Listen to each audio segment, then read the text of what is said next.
व्याप्तं येन चराचरं तत्परं दर्शितं येन तस्मै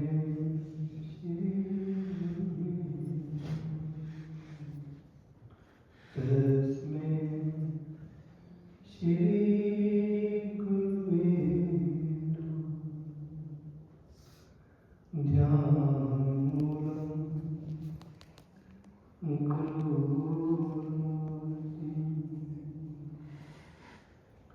पूजामूलं गुरुपदं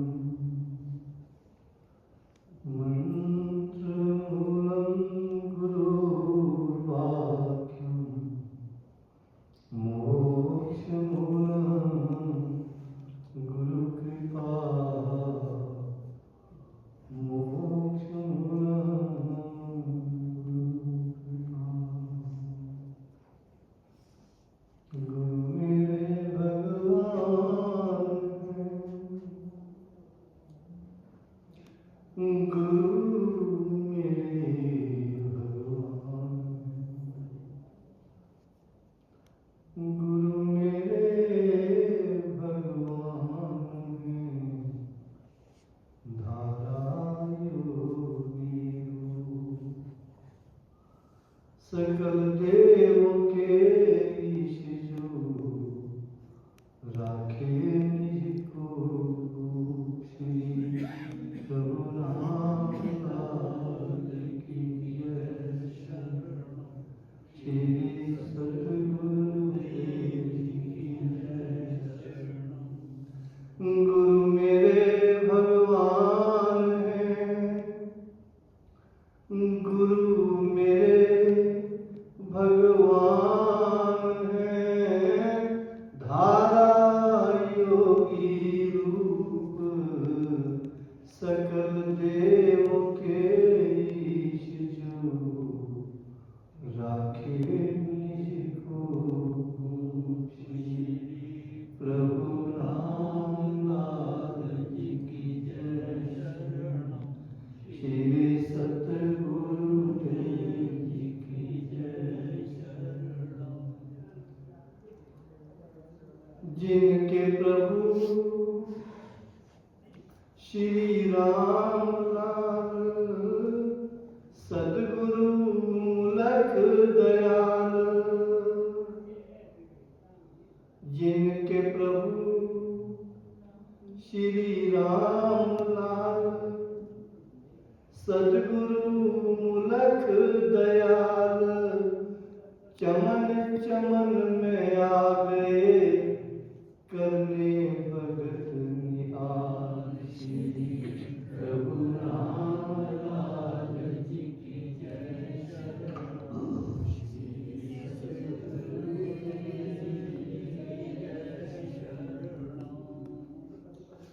जिनके प्रभु श्री राम लाल सतगुरु मूलक दयाल, चमन चमन में आ गए करने भक्त निहाल। तो हम सबको निहाल करने के लिए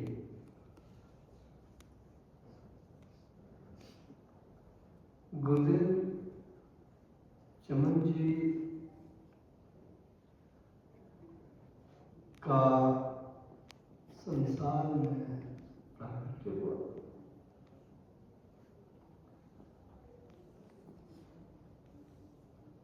और उनके साथ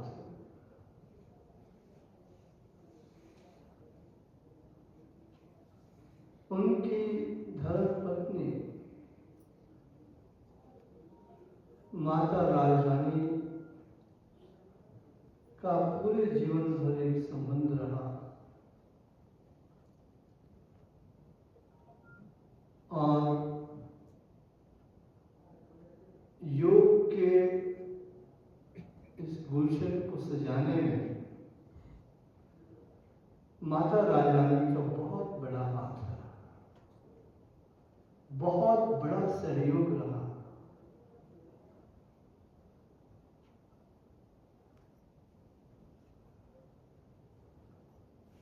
और उन्हीं परम पूज्य प्रातः माता राजरानी के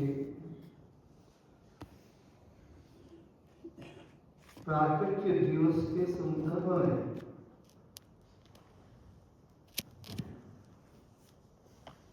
में इस गुरुचरणों के धाम में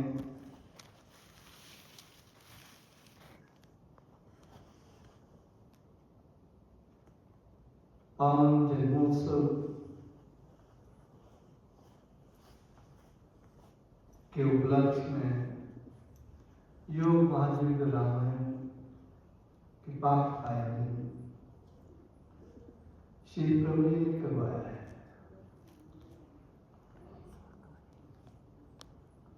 तो आज पाठ का आरंभ हो रहा है। कल उनका प्राकट्य दिवस है 30 अक्टूबर।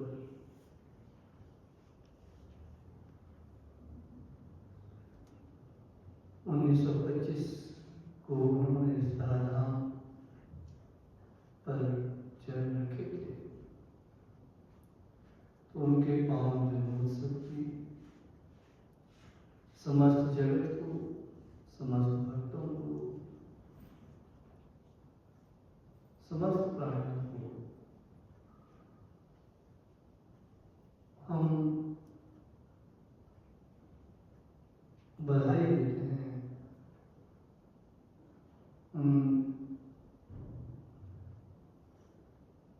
सबके चरणों में हम नमन करते हैं।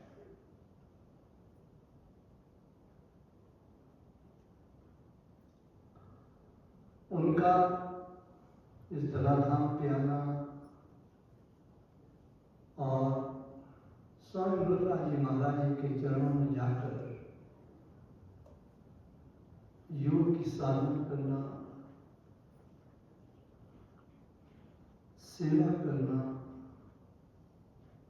भक्ति करना उनके जीवन का परम उद्देश्य रहा है। उन्होंने इधर उधर कहीं नहीं देखा। हाँ, जरूर जब विवाह हुआ तो महिला एक ऐसी विभूति है जो भावनाओं से भरी होती है। विवाह के प्रति जो उनकी भावनाएं थी, संवेदनाएं थी या आसक्ति थी, थोड़े दिनों में वो प्रभावी जरूर करी उनके जीवन पर। लेकिन स्वामी गुरुराज जी महाराज जी की कृपा से वो ज्यादा देर नहीं चली। आगे स्वामी जी का हाथ उनके सिर पर इस तरह से रहा कि वो असाधारण व्यक्तित्व हो गई, योग युक्त हो गई, इतनी योग युक्त हो गई कि जब उन्होंने ध्येय त्याग करना था तो हमारे मित्र उस वक्त वहां थे, मदन जी। तो हमारे होता है ना कि भाई अब सांस जा रहे हैं या फेफड़े काम नहीं कर रहे हैं तो हमें समझते थे ऑक्सीजन की जरूरत है, सिलेंडर लाया जाए।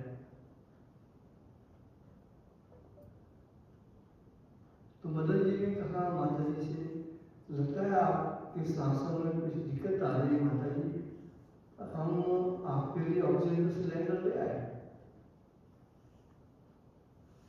अब आप देखिए उनकी साधना कितनी ऊंची थी। वो उन्होंने मदन जी से कहा, देखो मदन जी, हम नकली सांस नहीं लेते। ऑक्सीजन के सिलेंडर में उन्होंने क्या कहा कि नकली सांस है। मैं ये नहीं लूंगी। जो सांस असली है मैं वही लूंगी। बस जब ये पूरे हो जाएंगे तो मैंने जाना है।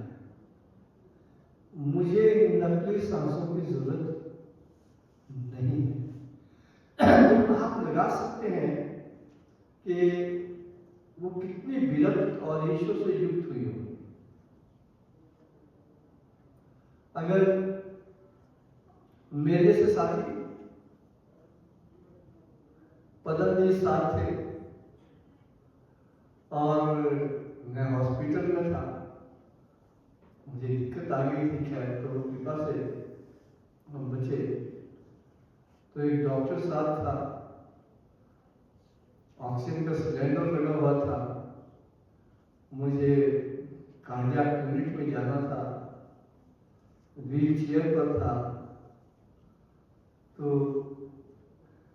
हमने डॉक्टर को कहा, भाई देखो ये जो ऑक्सीजन का सिलेंडर ये तो खत्म है, अब कार्डियक यूनिट में टेस्ट तो देर के बाद होगा, और अगर ये खत्म हुआ तो मैं तो चले जाऊंगा दुनिया से, फटाफट जाओ सिलेंडर लाओ।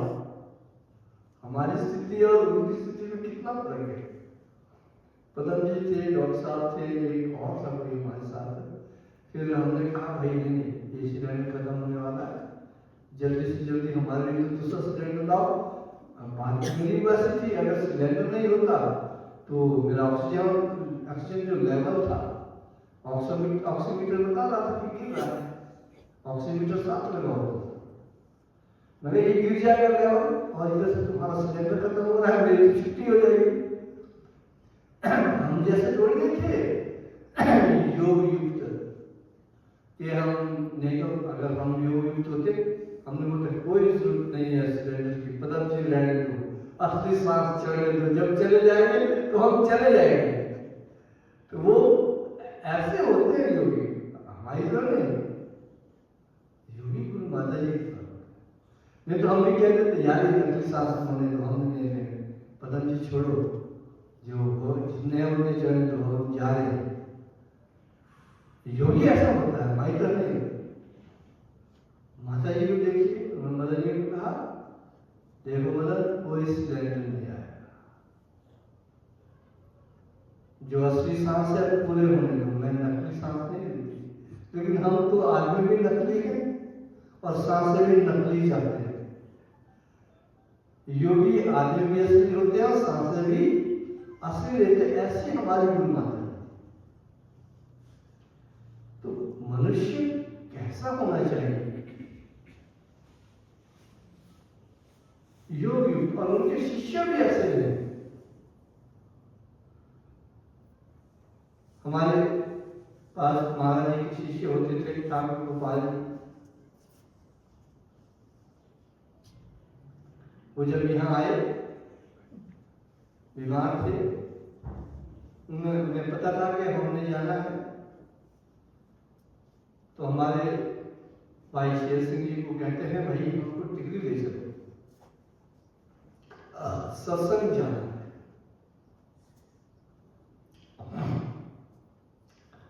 भाई शेर सिंह कहते हैं कि ठाकुर साहब आप जो इस वक्त कह रहे हैं कि डिग्री जाना है, मुझे तो लगता है कि आप सत्संग नहीं पहुंच पाएंगे, रास्ते में छुट्टी हो जाएगी, मुझसे भी सत्संग छूट जाएगा और आपका तो छूटेगा ही। लेकिन गोपाल जी कहते हैं, देखो मिस्टर सिंह, सत्संग जाना ही, प्राण अभी छूटे जाए तब छूटे, मुझे डिग्री जाना, सत्संग हमने अटेंड करना। ठीक है, आप सब ले सकते हैं। आगे सत्संग अटेंड किया पूरा, बड़े शौक से, मृत्यु का कोई भय नहीं, कोई डर नहीं, यंग बनता भाई, कोई ऐसा नहीं कि बूढ़े थे बोला। वो लगभग उनकी आयु 48 से 50 वर्ष की, 47-48 वर्ष के थे। और जब संगत जाने लगी तो बड़े हंसते हुए कहते हैं हमारी जन्मपत्नी को, जब पैड़ियों से नीचे जाते हैं तो देखो माता जी ये सब नीचे जा रहे हैं, हम अब ऊपर जाने वाले हैं। हंसते हुए कहते हैं ये जो संगत है जो नीचे जा रहे हैं, हम ऊपर जा रहे हैं। हंसते हुए कई बार हम मिलने जाते थे, हमारे साथ ठाकुर चैतन्य जी होते थे, तो ये भी हैरान हो जाते थे क्या बात है, इस आदमी को कोई मम्मी का कमी। डॉक्टर जो उनका ट्रीटमेंट कर रहे थे शिमला में, वो ये कहते थे कि ठाकुर साहब अरे जीना तो आपको चाहिए था, हम तो धरती पर भाग हैं। ऐसे होते हैं, ऐसे हमारी बीमारी। अब माता जी नकली सांस देने वाले, हम सब नकली सांस के विद्या रहते हैं कि वो योगी नहीं, आदि शक्ति। एक उनके चरणों में श्री प्रभु ने दुआ लगाया था,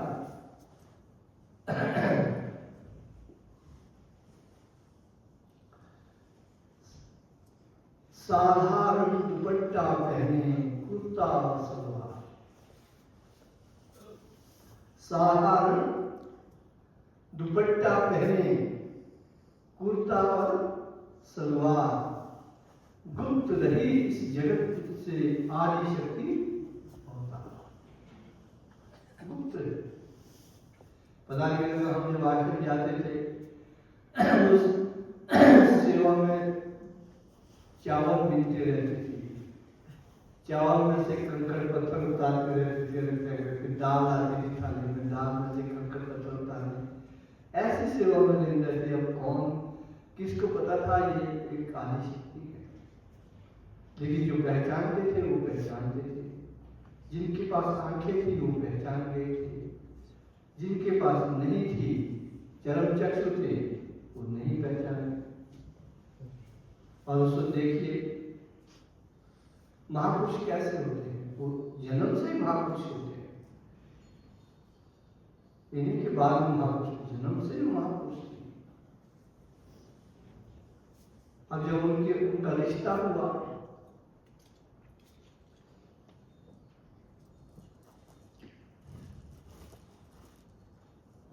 तो रिश्ता तय हो गया। आज कल तो रिश्ते तय नहीं होते हैं,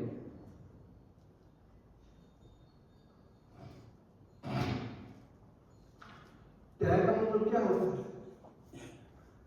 है कि माता पिता ही बात करते थे, वो तय करते थे रिश्ते पहले। बच्चों को नहीं पूछा जा सके आपने किससे शादी करनी है, ना ही ये कहते थे कि तुमने देखने, हम देख जाएंगे। शादी करनी है बेटे ने, देखने वाले कौन होते थे, पिताजी। देखो क्या युग था, एक हम देखे एक युग परिवर्तन है ना। उनका रिश्ता हो गया। अब चमनलाल ठाकुर जी महाराज को उन्होंने देखे, गोरा है, काला है, छोटे करता है, बड़े करता है, हंसता रहता है कि गुस्सा करता रहता है, क्या क्या कर रहा, कैसा होगा वो, कोई पता नहीं। महाराज जी ने दिखाई गई कि आप लड़की को तो देख लो। उनके पेरेंट्स ने क्या किया, रिश्ता कर देते हैं, लड़का लड़की, उन्होंने एक दूसरे को देखा ही। अब देखिए आज तो व्हाट्सएप में 100 बार देखते हैं एक दूसरे को, 100 बार बातें हो जाती है, फिर कहीं बात करेंगे, फिर कहीं रिश्ता चलेगा, फिर भी 100 बार टूटता है, 100 बार बनता है। फिर के माता पिता तो पत्नी कहाँ पीछे खड़े होते हैं कि उनको तो तब पूछा जाता है बड़ा बात नहीं हमारी तो बात कर रही है, वो कहाँ खड़े हैं। तब पूछे जाते। और मैं इसलिए कह रहा हूं कि महापुरुष कैसे, अब रिश्ता तय हो गया, लेकिन माता जी को चिंता रहती थी कि वो लड़का कैसा होगा, रहती है लड़की को भाई शक्ल कैसी होगी, कहीं तो देख लूं। फिर उस वक्त हमारे तो ये होता है कि मेलों में चले जाते थे, वो उस मेले में आता है, चलो मैं भी चले जाती हूँ, लड़का तो सिर्फ वहां ही देख लूंगा, मिलते वहां भी नहीं तो दूर से देखते थे। तो ये है भाई वो लड़की जो तेरे लिए लगाई, मिलते वहां भी नहीं, बात वहां भी नहीं होती थी, बात करने वाले कोई और होते थे, देखने वाले कोई और होते थे, लेकिन एक विश्वास था और उनकी बात मानी जाती थी। माता जी को ये चिंता सताने लगी कि लड़का कैसा होगा।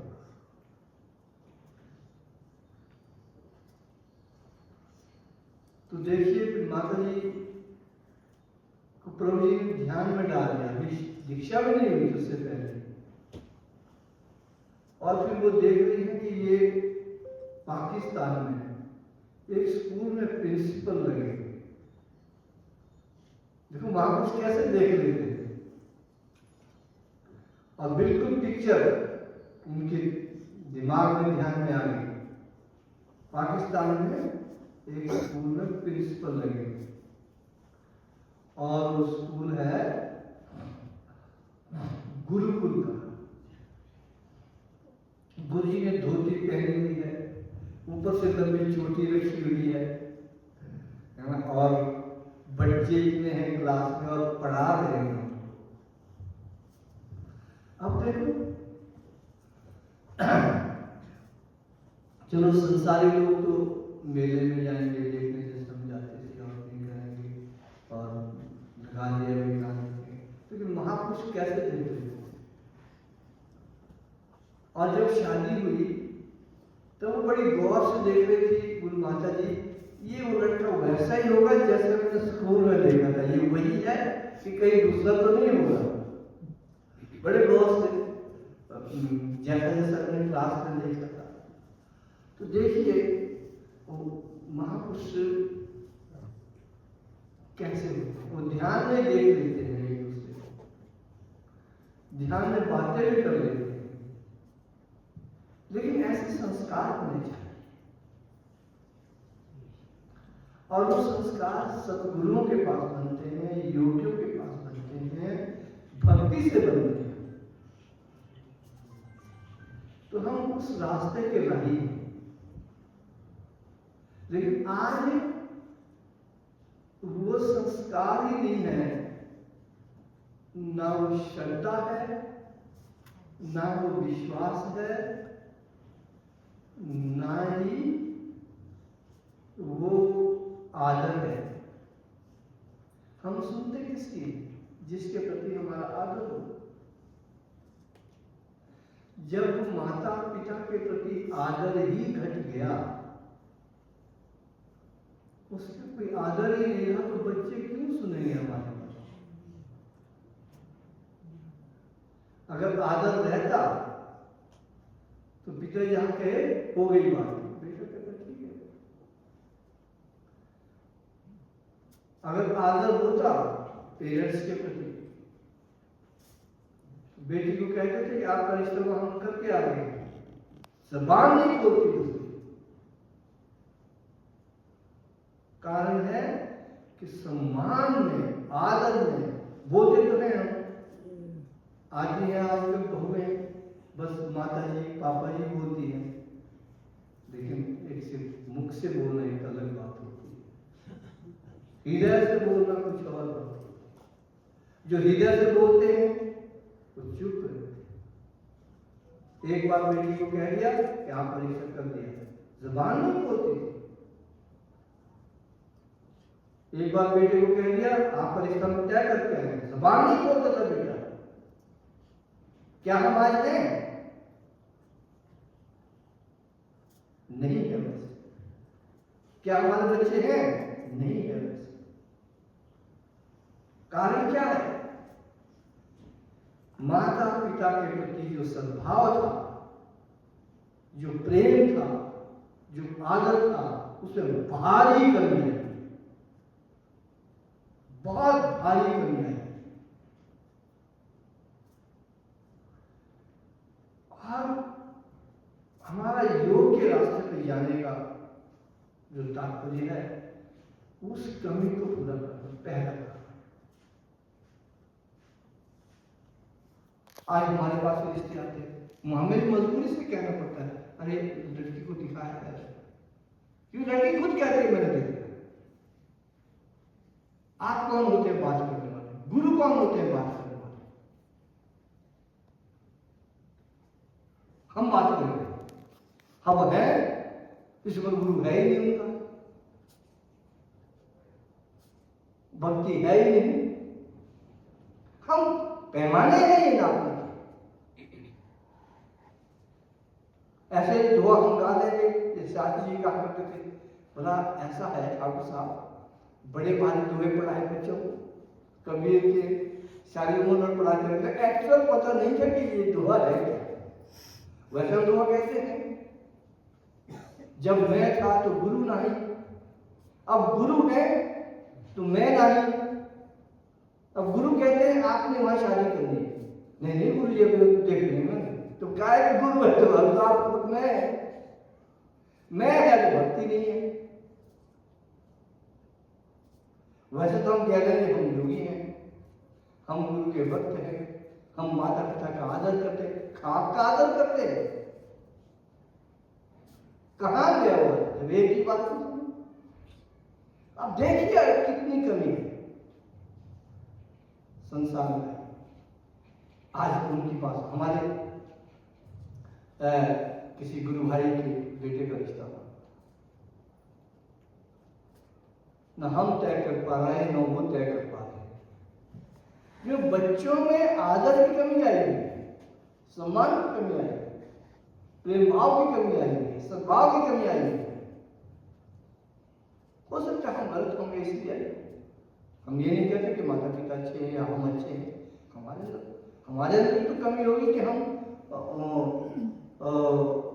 उनके अंदर ऐसे संस्कार नहीं डाल सके कि वो हमारी बात सुनते। ये कमी हमारी भी हो सकती है, ये नहीं कि हम बच्चों को इसके दोषी कह रहे हैं। उससे सबसे पहले दोषी तो हम खुद होंगे कि संस्कार डालना माता पिता का अपना काम है। देखिए कितना बच्चा माता पिता के साथ रहता है वो निर्भर करता है। आज बच्चा माता पिता के साथ रहता कहाँ है? जल्दी ही बच्चे स्कूलों में चले जाते हैं, आगे चले जाते हैं, संपर्क में नहीं रहते, तो संस्कार कहां से पड़े? गुरुओं के साथ रहते कहां? संस्कार कहां से पड़े? लेकिन गुरु माता जी तो महापुरुष थी, उन्होंने तो ध्यान में देख लिया। और हम महापुरुष तो नहीं होते, हम तो संसारी लोग हैं। अब वो एक समय था, उस आदत था। अब आपकी माता जी हमारे साथ बैठी है, हमने हमारा भी रिश्ता तय हुआ। हमने कोई व्हाट्सएप पे नहीं देखा था एक दूसरे को, या 10 बात भेजने दिया गया था कि भाई आप देख के आ जाओ, फिर लड़का देखेगा। हमें तो कोई मौका ही नहीं दिया। आपको हैरानी होगी कि जब आपकी माता जी 7 महीने की थी, तब मेरे पिताजी ने कह दिया कि इस लड़की की शादी मेरे लड़के से होगी। और मैं तब 6 साल।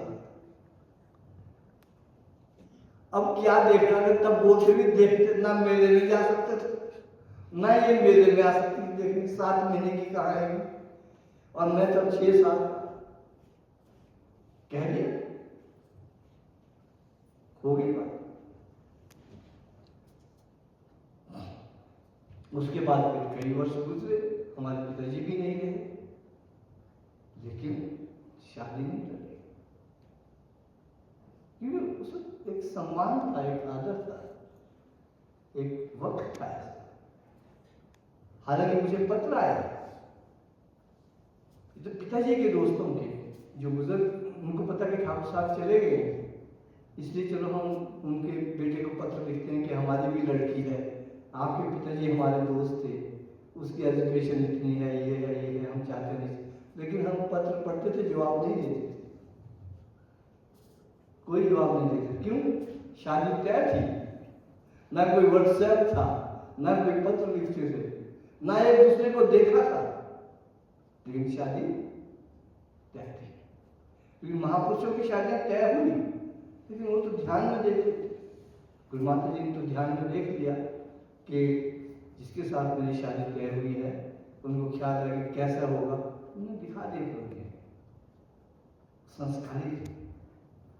कहने का मतलब ये है कि दिव्य पुरुष और तरह के होते हैं, संसारी और तरह के होते हैं। संस्कार कुछ और चीज है, व्यवहार कुछ और चीज है, आचार कुछ और चीज है, और संसार कुछ और ही चीज है। संसार हमको क्या बना देगा ये कोई पता नहीं, लेकिन संस्कार हमको बना सकता है।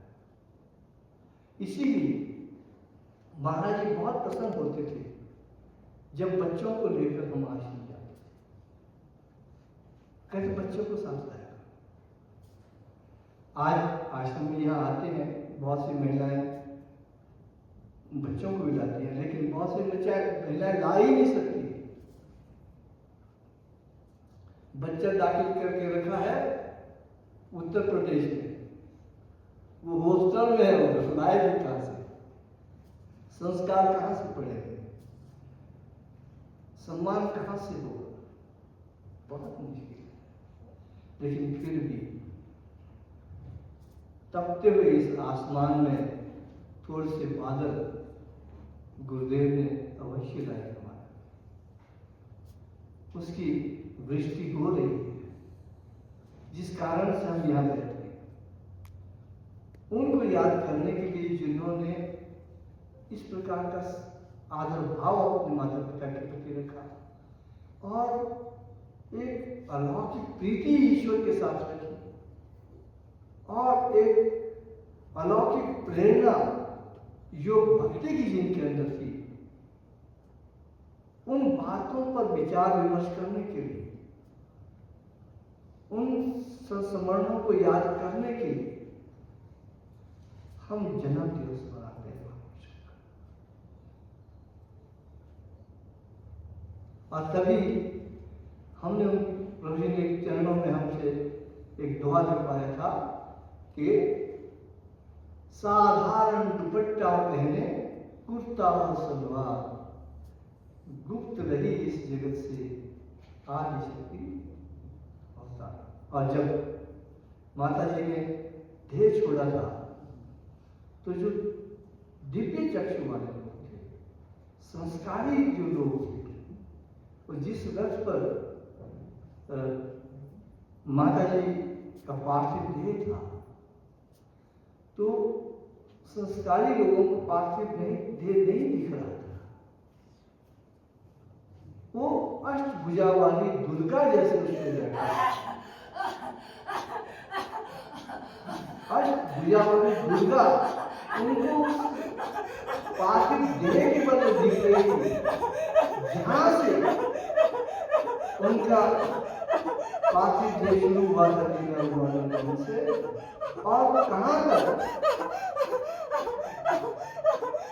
जहां पर उनका पार्थिव देह पंचतत्वों में लीन है। तो ये लोग महापुरुष आज हम महाशक्ति, आज हम जिनका जन्मोत्सव मना रहे हैं, वो कोई साधारण ताकत नहीं।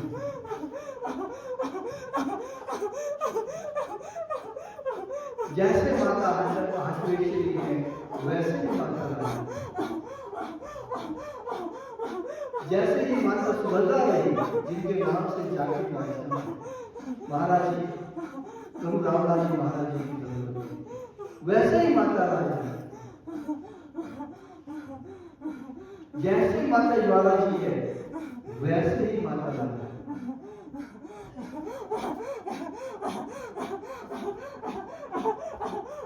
और जैसे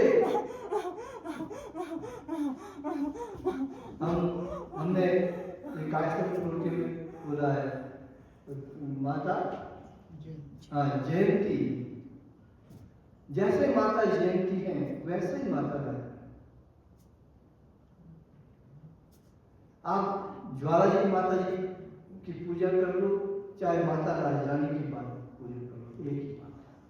आप माता हाटवेश्वरी की पूजा कर लो, चाहे माता राजरानी की बात कर लो, माँ माँ ही है, दिव्य दिव्य ही है, अलौकिक अलौकिक ही है।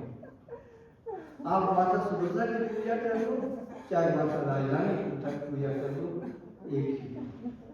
माता जयंती की पूजा कर लो, माता राजरानी की पूजा कर लो, एक ही बात है।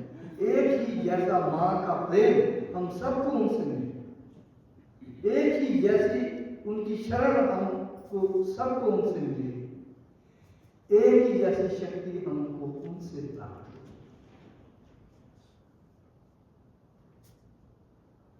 हमने गुरुदेव से कहा था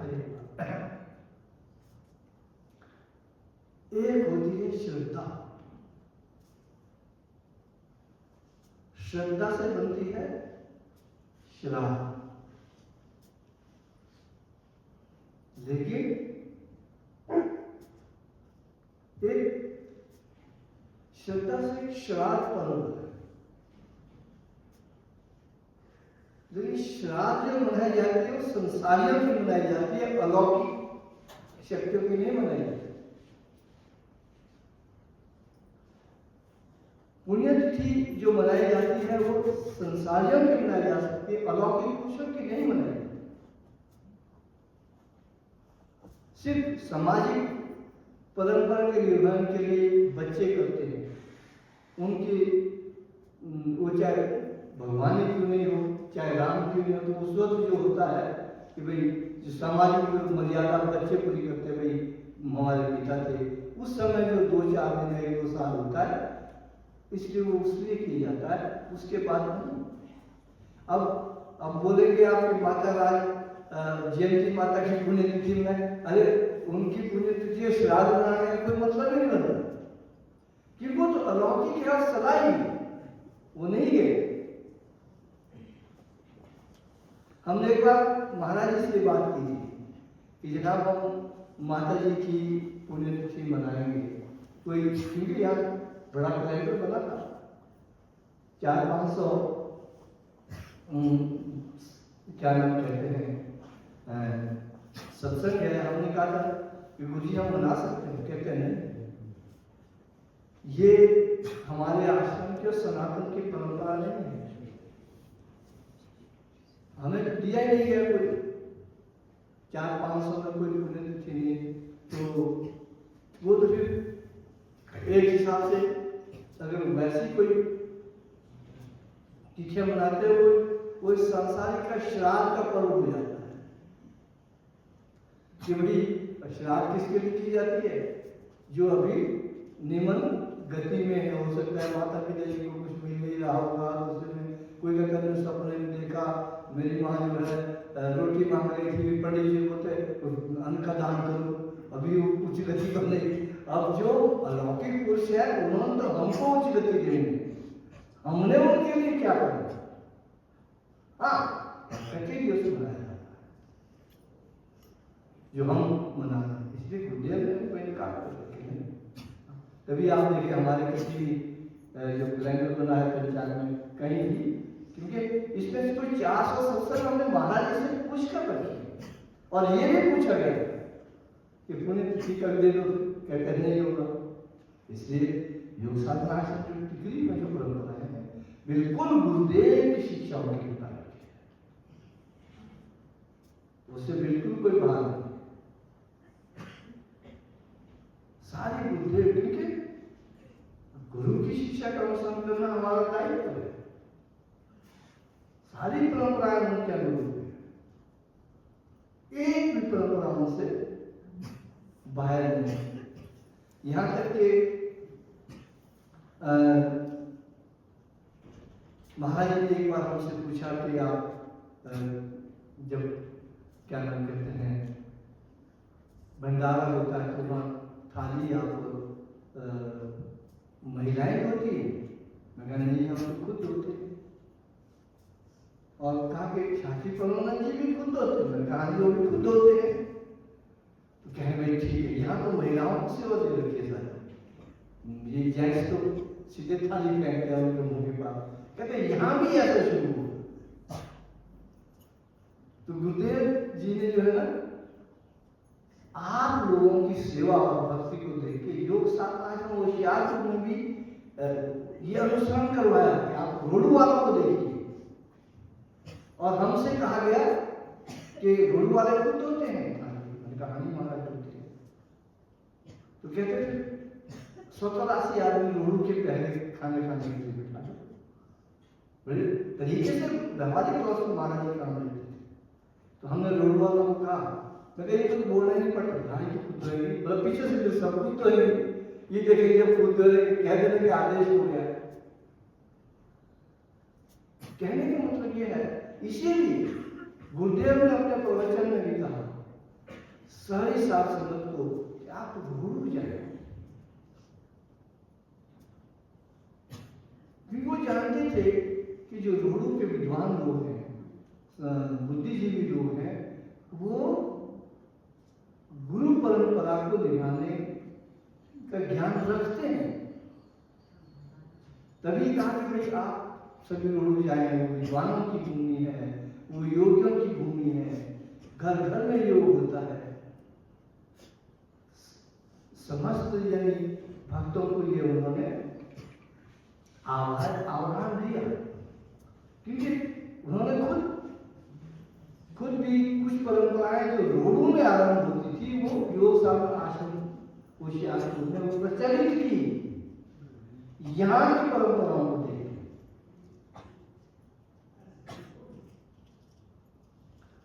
अगर आज कुछ ऐसा कि रोड वाले कुछ और कर रहे हैं तो शायद उनके दिमाग में थोड़ा फर्क होगा। रोड वाले कुछ और नहीं करते, रोड वाले जो करते हैं उसको गुरु चरण भी उस पर संगत को चलवाते अपने समय में। वो कुछ और करने वाले नहीं है और वो गुरु के रास्ते से बिल्कुल अलग होने वाले नहीं।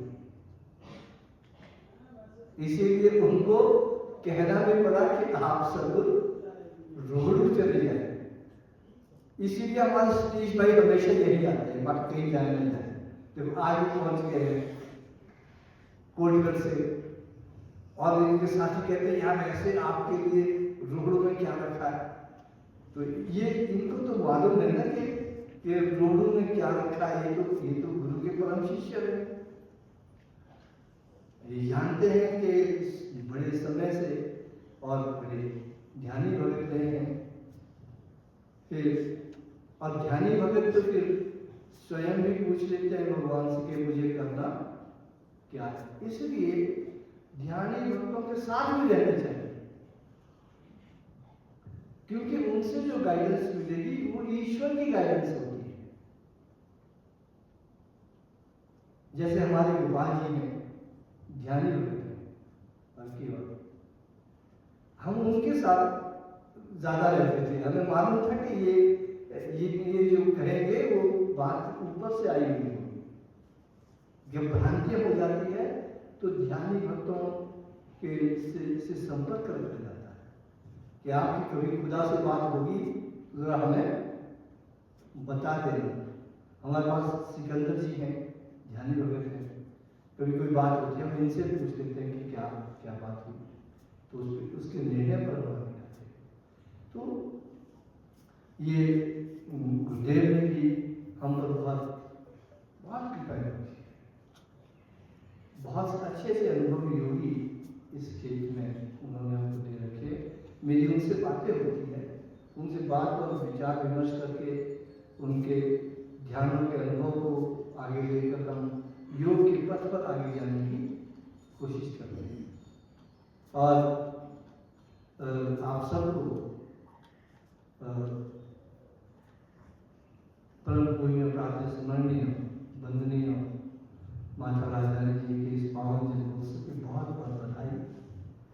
और अगर हो सकता है संभवतः कोई ऐसे शब्द हो जो आपको अप्रिय लगे हो तो कृपया करके हम ज़्यादा गहराई